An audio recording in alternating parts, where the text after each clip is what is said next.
ആഫ്രിക്കക്കാർക്ക് Hindi song ആണെങ്കിലും Malayalam song ആണെങ്കിലും അറിയാമോയെന്ന് ചോദിച്ചാൽ അറിയാം. അതിന് ഏക തെളിവാണ് ഈ ഇരിക്കുന്ന ആൾ. ഇന്ന് ഞങ്ങൾ ട്രെൻഡ് സലൂണിൽ മുടി വെട്ടാൻ പോയായിരുന്നു. അങ്ങനെ അവിടെ ചെല്ലുമ്പോഴാണ് ഇങ്ങനെ ഒരാളെ പരിചയപ്പെടുന്നത്. ആൾ കാണാൻ നല്ല ക്യൂട്ടാണ്, അതുപോലെ തന്നെ ഹെയർ സ്റ്റൈലാണ്, ഡ്രസ്സിങ് ആണെങ്കിലും ആരായാലും ഒന്ന് നോക്കിപ്പോവും. അന്നേരം അവിടെ ഇട്ടിരുന്നത് ഹിന്ദി സോങ്ങുകളായിരുന്നേ. ആളതനുസരിച്ച് താളം പിടിക്കുന്നതുകൊണ്ട് ഒപ്പത്തിന് പാടുന്നുമുണ്ട്. അന്നേരം എനിക്ക് വിശ്വസിക്കാൻ പറ്റിയില്ല, ഇത് ഹിന്ദി സോങ് തന്നെയാണോ പാടുന്നതെന്ന്. ഓരോ പാട്ട് മാറ്റുമ്പോഴും ആൾ പാടിക്കൊണ്ടിരിക്കുക. എനിക്കത് കണ്ടപ്പോൾ ഒരുപാട് സന്തോഷം തോന്നി കേട്ടോ. കാരണം ഞാൻ ഓർത്തിരുന്ന ഇവർക്ക് ഹിന്ദി അറിയത്തില്ല, വേറെ ലാംഗ്വേജും അങ്ങനെ വശമില്ല എന്നുള്ള ഇതായിരുന്നു.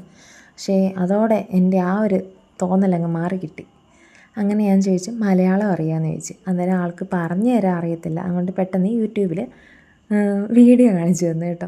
അങ്ങനെ നമ്മൾ പിന്നെ അത് ടി വിയിൽ ഇട്ട് കൊടുത്തപ്പോഴത്തേക്കും ആൾ അവിടെ ഇരുന്ന് പാടുക.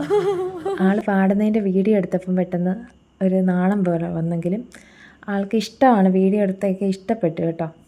അങ്ങനെ പിന്നെ നമ്മൾ സോങ് ആഡ് ചെയ്ത് കൊടുത്തപ്പോഴത്തേന് ആൾ അവിടെ ഇരുന്ന് നല്ല വ്യക്തമായിട്ടിരുന്ന് പാടുക.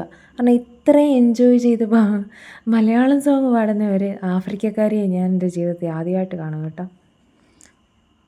നമുക്കൊന്ന് കേട്ടാലോ?